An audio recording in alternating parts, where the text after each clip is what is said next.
ในช่วงของเกาะติดเลือกตั้ง 69 นะคะและการออกเสียงประชามติสำหรับวันนี้เราจะไปคุยกับทางด้านหัวหน้ากลุ่มงานจัดการเลือกตั้งและการมีส่วนร่วมสำนักงานคณะกรรมการการเลือกตั้งประจำจังหวัดเชียงใหม่นางสาวสริญญากองศรีหาตอนนี้ท่านหัวหน้าอยู่ในสายกับเราแล้วสวัสดีค่ะสวัสดีครับสวัสดีค่ะ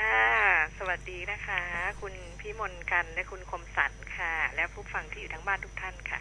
ค่ะวันนี้ก็เจอกันอีกหนึ่งรอบนะคะท่านหัวหน้าคะสำหรับในเรื่องของข่าวสารเลือกตั้งวันนี้นะคะก็ต้องบอกว่าช่วงสุดท้ายแล้วค่ะหัวหน้าคะเบียดกันแบบโอ้โหโค้งสุดท้ายจริงๆค่ะค่ะก็ในส่วนของเรื่องของการเลือกตั้งนะคะก็จะมีขึ้นในวันที่ 8 วันอาทิตย์นะคะสิ่งหนึ่งที่เมื่อสักครู่ได้มีการพูดคุยกันในช่วงของต้นของรายการก็คือเรื่องของสีเสื้อค่ะท่านผอ.ค่ะขอถามสักนิดนึงค่ะอย่างในวันเลือกตั้งถ้าเราเป็นผู้ไปใช้สิทธิ์เนี่ยเรื่องของสีเสื้อที่เราจะใส่ไปที่หน่วยเลือกตั้งเนี่ยจะแบบไหนมีความผิดหรือแบบไหนไม่มีความผิดหรือว่าแบบไหนเหมาะสมไม่เหมาะสมคะสีเสื้อก็ไม่ได้มีกำหนดข้อห้ามอะไรนะคะค่ะก็ใส่สีสุภาพแหละค่ะไปใช้สิทธิ์นะคะปกติค่ะปกติอันนี้นะคะค่ะแล้วก็ในเรื่องของถ้าสมมติว่าเกิดไปใส่เสื้อที่มีเบอร์ผู้สมัครชื่อผู้สมัครอย่างนี้ได้ไหมคะอันนั้นก็คงจะเป็นอีกประเด็นหนึ่งเนาะ ก็ไม่อยากให้แนะนำดีกว่าอย่างนั้นนะค่ะไม่ควรนะคะก็ไม่ควรในเรื่องก็ไม่เป็นปัญหาเนาะแต่ถ้ามีกรณีมีตัวเลขมีอะไรเนี่ยมันก็อาจจะอันนี้เป็นนิดนึงอะไรเงี้ยนะคะค่ะก็แนะนำว่าใส่สีเสื้อที่สุภาพแล้วกันนะคะเมื่อสักครู่ทางคุณผู้ฟังก็ถามกันมาว่าได้ไหมหรืออย่างไรเราก็เลยเป็นห่วงก็เลยแอบถามท่านหัวหน้าสักนิดหนึ่งค่ะก็ไปต่อกันที่เรื่องของการเลือกตั้งดีกว่าค่ะหัวหน้าคะหลังจากที่วันที่8เนาะหลังจากเปิดหีบเลือกตั้งตั้งแต่ช่วง8โมงไปเราก็มีการลงคะแนนรวมถึงการออกเสียงประชามติไปจนถึง5โมงเย็นหลังจากนั้นค่ะมีขั้นตอนอย่างไรหลังจากปิดหีบหรือว่าพอ5โมงเป้งเนี่ยคนที่อยู่ในหน่วยเลือกตั้งอยู่ในบริเวณยังสามารถเข้าไปลงคะแนนได้ไหมอย่างไรคะก็ยังสามารถที่จะลงคะแนนได้นะคะถ้าอยู่ในบริเวณที่เลือกตั้งนะคะแต่ว่ายังไม่ได้แสดงตนแล้วพอดีก็5โมงเย็นพอดีแต่กปน.เนี่ยเขาจะอนุญาตนะคะให้ลงคะแนนให้หมดก่อนนะคะถึงจะปิดหีบเนาะก็คนที่ยังไม่ได้แสดงตนนะคะเดี๋ยวเขาจะให้แสดงตนให้หมดเลยนะคะ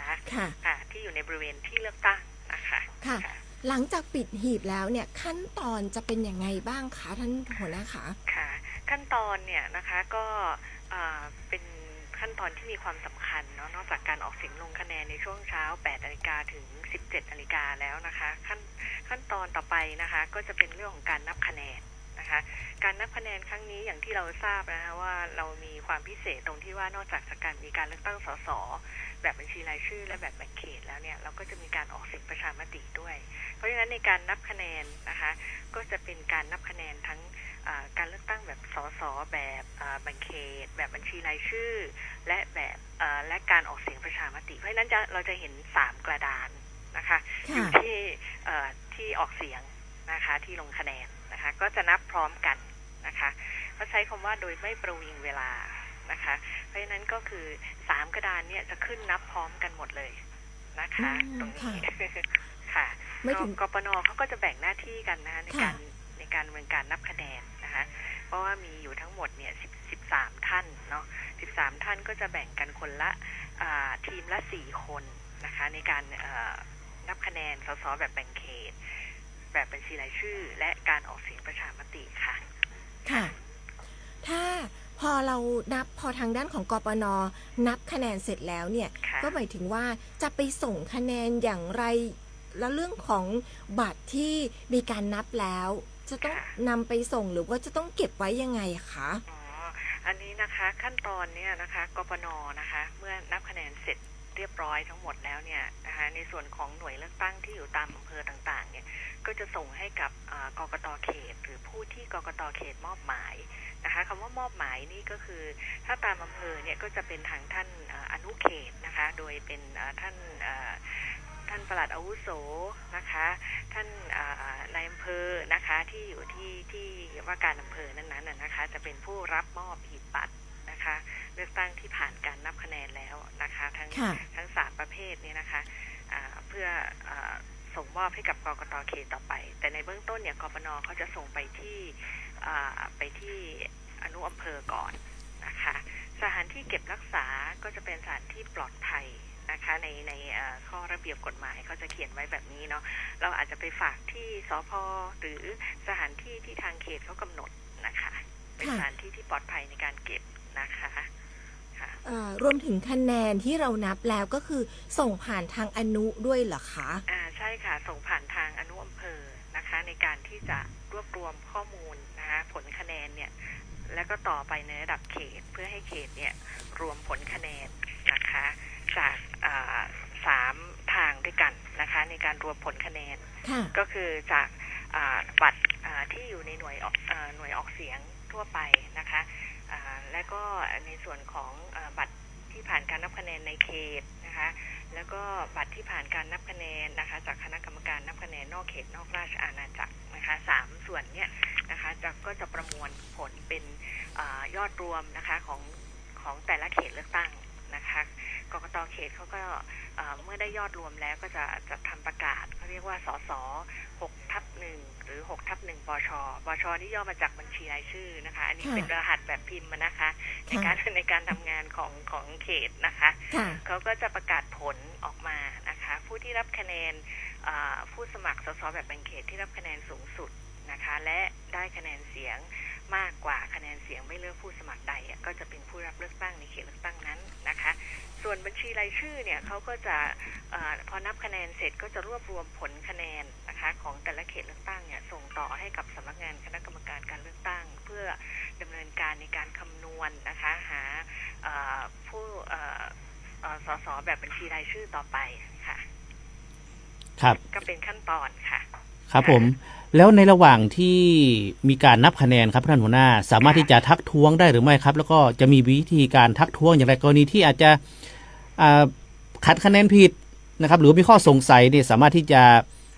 ทักท้วงได้หรือไม่ครับค่ะอันนี้สามารถทักท้วงได้นะคะในเรื่องของการนับคะแนนจริงๆแล้วการทักท้วงเนี่ยเราสามารถทำได้นะคะ3 ช่วงเวลานะคะ3 ช่วงเวลาก็คือผู้มีสิทธิเลือกตั้งหรือว่าตัวแทนของผู้สมัครพรรคการเมืองที่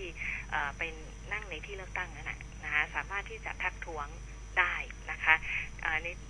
ในช่วงเวลาของการออกเสียงลงคะแนนตั้งแต่ 8 นาฬิกาถึง 17 นาฬิกานะทักท้วงได้นะคะในช่วงเวลาของการนับคะแนนนะคะถ้าเห็นว่าไม่เป็นไปโดยสุจริตและเที่ยงธรรมนะคะก็สามารถที่จะทักท้วงได้และก่อนการประกาศผลณหน่วยเลือกตั้งก็คือช่วงการรวมคะแนนก็สามารถทักท้วงได้อีก1 ช่วงนะคะในการทักท้วงเนี่ยนะคะก็เป็นอย่างนี้ค่ะใช้แบบสสนะคะ5/10นะคะในการที่จะบันทึกในเรื่องของการทักท้วงนะคะการทักท้วงนี่ก็ต้องเป็นไปโดยมีกฎกติกามารยาทนิดนึงก็คือต้องเป็นไปโดยสุภาพนะคะใช้ถ้อยคำที่สุภาพเนาะนะคะไม่โต้ตอบกับกปน.นะคะหรือไม่ถกไม่เถียงกันนะคะกับทางฝ่ายเจ้าหน้าที่เนี่ยเพราะว่าทางกปน.เนี่ยเขามีอำนาจที่จะเชิญเราเนี่ยออกไปจากที่เลือกตั้งได้นะถ้าเกิดว่าไปก็เรียกว่าอะไรอาจจะใช้วาจาไม่สุภาพอย่างเงี้ยนะคะก็อาจจะเชิญเราออกได้นะคะแต่การทักท้วงเนี่ยสามารถทำได้อยู่แล้วนะคะในส่วนของประชามติก็เช่นเดียวกันก็จะใช้แบบอส4/4นะคะในการทักท้วงค่ะค่ะอย่างในส่วนของเวลาเรานับคะแนนเนี่ยถ้าสมมติว่าดิฉันเป็นผู้สังเกตการเนี่ยอะไรที่เราทำได้เราทำไม่ได้ในช่วงที่เราอยู่หน้าหน่วยเลือกตั้งที่กำลังแบบมีการขานคะแนนเนี่ยค่ะค่ะอะไรทำได้ไม่ได้เหรอคะข้อห้ามนะคะก็อาจจะเป็นในลักษณะของการเขาเรียกอะไรอาจจะลักษณะแบบทักท้วงแบบไม่สุภาพอย่างเงี้ยนะคะแล้วในส่วนของบางทีมีคำถามอาจจะว่าสามารถที่จะถ่ายรูปได้ไหมได้นะคะหรืออาจจะตั้งกล้อง นะคะในอันนี้เป็นคำถามยอดฮิตนะว่า ค่ะ ตั้งกล้องถ่ายได้ไหมนะคะก็ ค่ะ ได้นะคะ แต่ก็ต้องเป็นไปโดยที่ว่าไม่ขัดขวางการปฏิบัติหน้าที่ของกปนเขานะคะก็คือจะต้องเขาเรียกว่าอะไรอะไม่ไปทำให้กปนเขาลำบากใจอะนะคะ อันนี้หมายถึงว่าเราสามารถถ่ายได้ทั้งภาพเคลื่อนไหว ได้ ขณะที่กำลังแบบยก ค่ะ บัตรขานคะแนน ค่ะ รวมทั้งภาพนิ่งได้ตลอดเลย ค่ะ ใช่ไหมคะ ได้ค่ะ อืม ค่ะก็ คื ไม่ อแบ ได้ บ มีข้อห้ามนะคะ ค่ะ หลายท่านถามมาว่าเราสามารถทำได้ไหมแบบไปยืนอยู่หน้าหน่วยขนาดนับคะแนนแล้วแบบอยากจะถ่ายรูปตอนที่เขาแบบกำลังอ่านหรือว่ากำลังยกอะไรอย่างเงี้ยค่ะ ค่ะได้ค่ะไม่เป็นปัญหาค่ะ ค่ะ ค่ะ ก็หลังจากที่เราทราบผลอย่างไม่เป็นทางการแล้วอะนะคะ ทางด้านของกกตจะดำเนินการอย่างไรต่อไปอะคะ ในการประกาศผลการเลือกตั้งนะคะแบบแบ่งเขตเนี่ยก็จะให้ผลคะแนนนะคะประมาณ100ละนะคะ95นะคะของเขตเลือกตั้งนะคะก็จะเป็นข้อกำหนดนะคะตามพรบว่าด้วยการเลือกตั้งสสนะคะในมาตรา127นะคะที่ระบุว่ากกตเนี่ยสามารถประกาศผลการเลือกตั้งสสแบบแบ่งเขตได้นะคะในระหว่างนี้นะคะระหว่างที่รอการประกาศผลนะก็จะต้องมีการตรวจสอบในเรื่องของการร้องเรียนร้องคัดค้านนะคะการเลือกตั้งนะคะว่าการเลือกตั้งนั้นเป็นไปโดยสุจริตและเที่ยงธรรมหรือไม่นะคะถ้าหากว่าไม่มีก็ถือว่าเป็นการเลือกตั้งที่สุจริตเที่ยงธรรมสมบูรณ์นะคะก็เวลาที่ใช้ในการดำเนินการประกาศผลการเลือกตั้งก็คือจะดำเนินการให้เสร็จภายใน60 วันนับจากวันเลือกตั้งค่ะ ค่ะ สุดท้ายแล้ว อันนี้อยากให้ทางด้านหัวหน้าค่ะ อยากประชาสัมพันธ์อะไรหรือว่าอยากจะเน้นย้ำในเรื่องของพฤติกรรมเสี่ยง ความเสี่ยงต่างๆ ที่อาจจะเกิดขึ้นในช่วงของวันที่ 8 ค่ะ ทั้งผู้สมัครเอง ทั้งผู้ไปใช้สิทธิ์ รวมถึงกปน.หรือผู้ที่เกี่ยวข้องทั้งหมด อยาก ค่ะ มีอะไรจะประชาสัมพันธ์เน้นย้ำไหมคะ ประชาสัมพันธ์เน้นย้ำก็คงจะเป็นเรื่องของการรณรงค์นะคะในเรื่องไปใช้สิทธิเลือกตั้งโดยเฉพาะตัวผู้มีสิทธิเลือกตั้งตัวผู้สมัครเองนะคะก็สำหรับผู้มีสิทธิเลือกตั้งนะคะตอนนี้อำนาจอธิปไตยนะคะอยู่ในมือของท่านแล้วนะคะ ค่ะ ก็อยากจะเรียนบอกว่าให้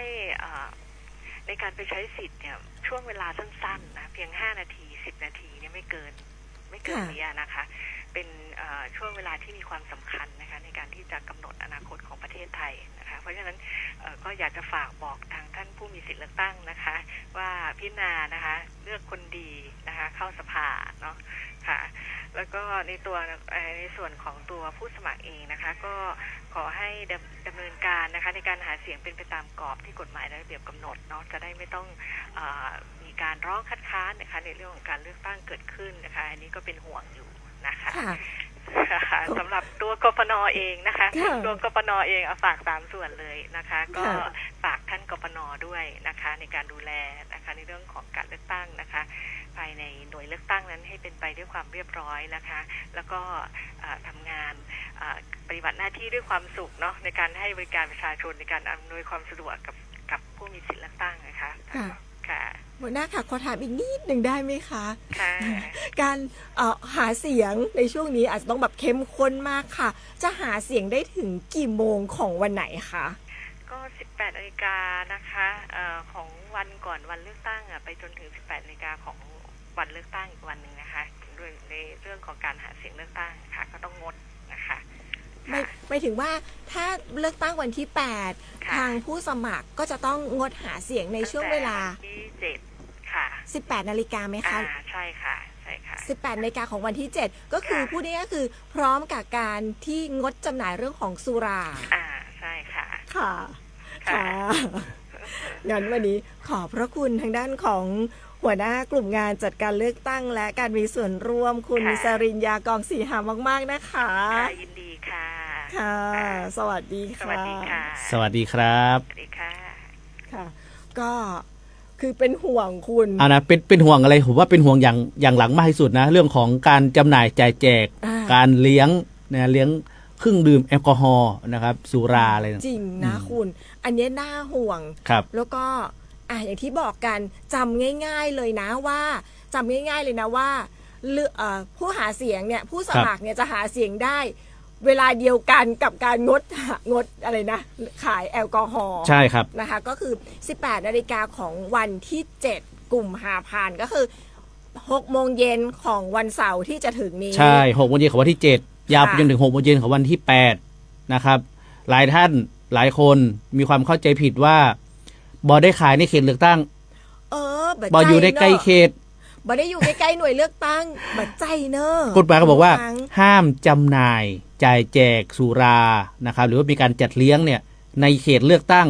เขตเลือกตั้งก็หมายถึงทั่วประเทศ ทั่ว มี ประ เขต เทศ เลือก เป็น ตั้งทั้ง เข หมด ตเลือกตั้งทั้งหมด ใช่ อย่างเชียงใหม่เรามี ครับ 10 เขตเลือกตั้งงั้นอย่าบอกนะ ก็ทั้งจังหวัด ใช่อย่าบอกนะอยู่อมก่อยบัดใจอยู่แม่แจ่มบัดใจ บางคนเข้าใจผิดว่าหน่วยเลือกตั้งอ่ะเขาอยู่ที่วัด แต่บ้านเราอยู่ร้านเราอยู่ห่างจากวัดตั้งเยอะก็ขายได้สิเราไม่อยู่ในเขตเลือกตั้ง ไม่ใช่นะ ใช่อันนี้เป็นการเข้าใจผิด อยู่ นะครับ ในเขตเลือกตั้งนะคุณผู้ ครับ ฟังนั่นหมายถึงว่าวันที่ 7 6 โมงแรง ครับ 6 โมงเมื่อแรงของวันที่ 7 เนี่ยห้ามขายเหล้าอู้ง่ายๆอ๋อ ครับ ไม่ต้องแอลกอฮอล์แล้วเอาตรงประเด็นเลย เหล้าเบียร์ ห้ามขายเหล้าเบียร์ อ่า ทั่วประเทศ ทั่วประเทศ ร้านไหนก็ขายมาได้ ครับ ในห้างก็ขายมาได้ห้างก็ขาย ครั มา บ ได้ถึงจะห้างหน่วยเลือกตั้งก็ขายมาได้ ครับ อ่ะอันนี้เอาให้ชัดเอาให้ชัดเจนเลย เอ๊ะแต่จริงผมอยากจะถามนะเดี๋ยวผมถามพวกนี้แล้วกัน คือสมมุติว่านักท่องเที่ยวต่างชาติมาเนี่ยเขาจะกินเนี่ยเขาจะดื่มเนี่ยได้ไหมแบบนี้ แต่มันก็จะมีเรื่องของโรงแรมไหมที่ อืม พรบคือเรื่องของการจำหน่ายสุรา ต้องเป็นในเรื่องของโรงแรมหรือว่าเป็นในส่วนของมันจะมี ก็ไม่แน่ใจว่าจะครอบคลุมไหมหมายถึงว่า เดี๋ยวพรุ่งนี้ อันนี้เดี๋ยวเก็บคำถามไว้ เนาะ นะคุณผู้ฟัง เผื่อนักท่องเที่ยวมาถึงเวลคัมดูไทยแลนด์มาถึงเสร็จไอวันดิ้งดังอะไรก็ว่าไปอะเนาะ เขาจะดิ้งอะนะ ส่วนเราก็จะเลือกตั้งกันเนาะ ใช่ แล้วก็เป็นวันเสาร์ด้วยคุณ ใช่ครับ เป็นวีคเอนด้วย อืม เออ นั่นสิ นะอ่ะเดี๋ยวพรุ่งนี้ขออนุญาตเก็บคำถาม เดี๋ยวไปหาคำตอบ เดี๋ยวไปหา เดี๋ยวพรุ่งนี้ คำตอบนะคุ ครั ณ บ ผู้ฟังขออนุญาตทักทายคุณผู้ฟังสักนิดหนึ่งในช่วงท้ายนะคะ เดี๋ยวตอนท้ายคงต้องเน้นย้ำเรื่องของสีบัตรเรื่องของ ครับ การกากบาทกันสักนิดหนึ่ง ครับผม ที่จะเน้นย้ำบ่อยๆเพราะว่าเป็นห่วงไม่อยากให้บัตรเสีย อืม นะคะคุณนภศรทักทายมาสวัสดีเจ้าแล้วก็ส่งสติกเกอร์มาเป็นกำลังใจให้เรานะคะ วันนี้นักเรียนคุณมาเช็คชื่อบอกว่างีบหลับเจ้าที่ว่า มิ่ง คุณ ไปหน่อย นะงีบหลับ แล้วก็คุณจัญญานะคะบอกว่าสีสุภาพห้ามมีเบอร์ติดคุกได้นะอันนี้น่าจะเรื่องของสีเสื้อที่เราคุยกันไปอะนะคะเพราะว่าคือบางอย่างอ่ะอาจจะการใส่เสื้อมีสีหรือมีเบอร์มีหมายเลขอาจจะไม่ได้ผิดแต่ว่าพฤติกรรมด้วย ครับ นะคะพฤติกรรมหน้าหน่วยเลือกตั้ง ไม่ใช่เดินอยู่หน้าหน่วยเลือกตั้งชูสัญลักษณ์ ไม่ได้ หรืออะไรอย่างเงี้ย ไม่ได้ แบบเนี้ยไม่ได้นะคุ ครั ณ บ ผู้ฟังต้องระมัดระวังด้วยนะคะ คุณโสพลทักทายเรามาเป็นสติกเกอร์ รูปหัวใจเป็นกำลังใจแล้วก็ทักทายสวัสดีครับ ข่าวมองเชียงใหม่ทุกท่านและทีมงานครับนะคะทักทายค่ะ คุณจัญญาบอกว่างานกปนคราวนี้งานหนักต้องละเอียดมากๆไม่ง่ายค่ะ เป็นกำลังใจให้คุณจัญญานะครับ สำหรับเรื่องของการเป็นกปนในหน่วยเลือกตั้ง ต้องเป็นกำลังใจให้กับพี่ๆกปนทุกคนเลย ค่ะ รวมไปถึงน้องๆรอดอจิตอาสาที่เข้าไปดูแลอำนวยความสะดวก ใช่ นะครับ คุณ พี่ๆตำรวจด้วย ใช่ ครับ นะคะทุกภาคส่วนเป็นกำลังใจอย่างที่ท่านหัวหน้าบอกค่ะ ปฏิบัติภารกิจปฏิบัติหน้าที่ด้วยความสุข ครับ นะคะยิ้มไว้คุณจันยาบอกว่าแค่ฟังอบรมนะยังไม่ได้ลงมืออ ม ก็คือในช่วงนี้ก็จะเป็นช่วงของการอบรม ครับ กปนด้วยนะคะ แล้วก็คุณสิทธิชัยส่งสติกเกอร์ รูปดอกไม้มาเป็นกำลังใจให้เรา แล้วก็ในช่วงของสัปดาห์นี้นะคะ จะมีเรื่องของการรณรงค์การเลือกตั้ง จะมีบิ๊กเดย์ ใช่จะมี ค บิ๊ รั ก บ เดย์ในช่วงของวันที่ 5 วันที่ 5 ครับ นะคะวันที่ 5 กุมภาพันธ์ ครับ 2569 นะคะ ใครว่างไปร่วมกิจกรรมรณรงค์เรื่องของการเลือกตั้งบิ๊กเดย์กันนะ ครั คะ บ อ่ะช่วงนี้คุณต้องคุยกันแล้วล่ะสำหรับ 3 สี 3 สี 3 บัตรนะครับจำให้แม่นนะครับ มีสีเขียวนะครับ มีสีเขียว สีชมพู สีเหลืองนะครับ สีเขียวเนี่ยเลือกคนนะครับ เลือกคนที่เราชอบนะครับ เลือกสสที่แบบแบ่งเขตนี่แหละนะครับ เขตใครเขตมั่นนะฮะจะไม่ซ้ำกันนะครับ ชอบคนไหนรักคนไหนกาได้เลยกาให้แม่นนะฮะ สีเขียวเลือกคนนะครับ สีชมพูเลือกพักนะครับ พักไหนมีนโยบายโดนใจนะฮะ เลือกพักนะครับกาได้1พักนะครับ1เบอร์เช่นกันนะครับ เสร็จแล้วพอเราหย่อนหีบบัตรเรียบร้อยแล้วนะครับ ไม่ว่าจะเป็นสีเขียวและสีแดงนะครับ เสร็จแล้วเราก็จะไปอีกจุดหนึ่งซึ่งอยู่ในคูหาเดียวกัน เราก็จะได้บัตรสีเหลืองนะครับ เพื่อไป ออกเสียงประชามตินะครับอันนี้ก็จะง่ายหน่อยมีแค่3ช่องนะครับเห็นชอบไม่เห็นชอบนะครับแล้วก็ไม่ประสงค์ลงคะแนนนะครับอันนี้ก็จะเป็นเน้นย้ำนะครับว่าเราจะไปเลือกตั้งรอบนี้นะครับได้อยู่3สี3บัตรด้วยกันนะครับซึ่งท่านใดที่เลือกตั้งล่วงหน้าไปแล้วเมื่อวันที่1กุมภาพันธ์ที่ผ่านมานะครับก็จะได้แค่บัตรเดียวก็คือบัตรสีเหลืองนะครับเนื่องจากว่าท่านได้ลงทะเบียนเลือกตั้งล่วงหน้าไปแล้วนะครับอันนี้ก็เน้นย้ำนะครับ3สีนะครับ3บัตรที่จะได้กันนะฮะรวมไปถึงการลงคะแนนนะครับขอให้กากบาทนะครับขอให้มีจุดตัดนะครับอยู่ในช่องนะครับที่ลงคะแนนนะครับอันนั้นก็จะเป็นบัตรดีนะครับจะไม่เป็นบัตรเสียนะครับรักใครชอบใครไม่ต้องไปดอกจันไม่ต้องไปทำสัญลักษณ์ใดๆไม่ต้องไปวาดหัวใจไม่ต้องไปเขียนข้อความว่ารักมากอะไรต่างๆไม่ต้องนะครับกากบาทอย่างเดียวพอแหนฮือแม่นกากบาทอยู่ในช่อง รักนาจุ๊บจุ๊บ ไม่ได้ครับ เอาเหรอ ไม่ได้ นึกว่าแบบว่ากาด้วยรักนาจุ๊บจุ๊บ ไม่ได้แต่ เดี๋ยวค่อยไปลุ้นกันนะครับหลังปิดหีบนะครับว่าจะคนที่เรารักเราชอบจะได้เป็นสสนะครับเป็นตัวแทนหรือไม่ คุณดิฉันคล้องใจ เข้าใจ คล้องใจถ้าสมมติว่าดิฉันชอบเบอร์นี้ใช่ป่ะแนอย่างดี ครับ พอแนปุ๊บหัวใจก่อนเลย แล้วก็กากบาทตั้งในหัวใจได้หรอ ไม่ได้ครับไม่ต้อง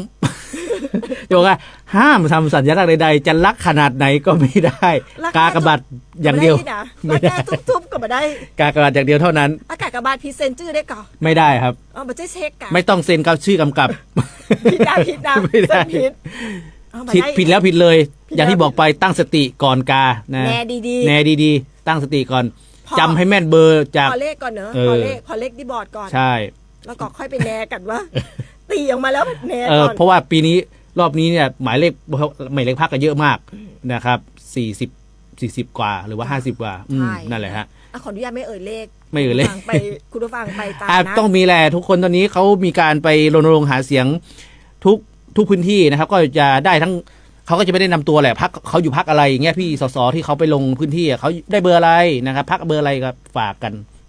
ค่ะ จำให้แม่น จำให้แม่นอ่ะทิ้งท้ายด้วยเรื่องนี้แล้วกัน เมื่อสักครู่คุณผู้ฟังบอกว่าฟังคุณเอี่ยวนะคะ ครั สุ บ รชัยจากรายการช่อง3 ทุ่มฝากคำถามให้คุณเอี่ยวเดี๋ยวจะฝากคุณเอี่ยวนะครับ คือจะเรื่องของ